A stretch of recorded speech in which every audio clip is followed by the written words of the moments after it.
Diyarada F22 weerarada degdega ah xagga sahanka iyo xawaaraha dheereeya waa astaamaha ay ku caanbaxday.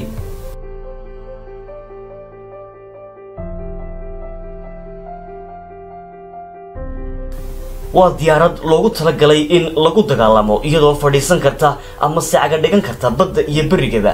waxay leedahay laba mishiin oo mid ka mid yahay xaaladaha kala duwan ee cimilada waa mid u tababaran la qabsigeeda.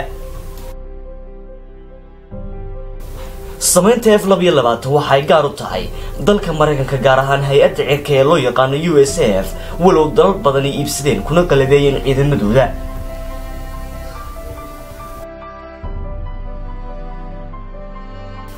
Diyarada F22 hadafkeedu waa duqeynta sahaminta goobaha cadawga ee loo asteeyay duulaanka.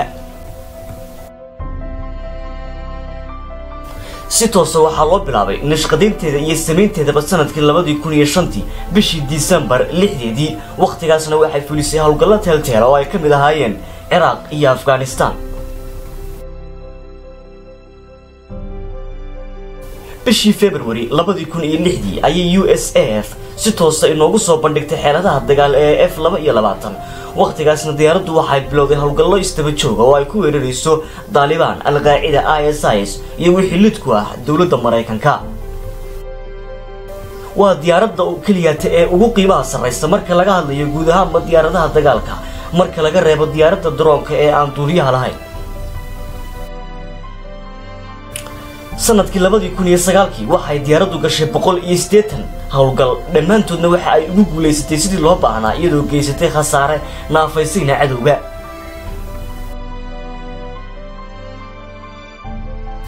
ku 981 ciidamadii cirka ee dalka Mareykanka waxa ay ku dagaalamayeen diyaaradaha hantarka iyo ATF balse saraakiishii ugu sareysay waxay dareensanaayeen bedelka kuwii hore oo la hirgeliyo model cusub oo awood leh laakiin qorshahaasi waxa uu noqday mid fashilma.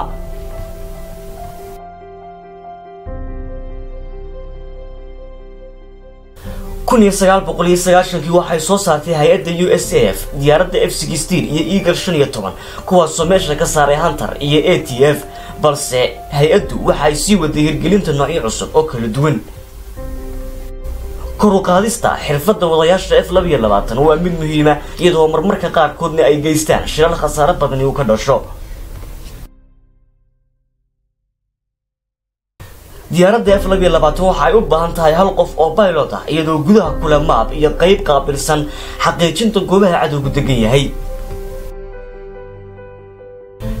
16 bishii November 2010 saddex diyaaradood oo F22 waxa ku dhintay laba duuliye iyo taliyihii qaybta cirka ee Afghanistan Colonel Jeffrey Henry. saddex diyaaradoodba waxay galeen shil isku mid ah oo ka dhacay buuraleyda galbeed ee gabaadka u ah Al-Qaacida. shilkaasna waxa uu ahaa kii abid ugu xumaa ee soo mara F22.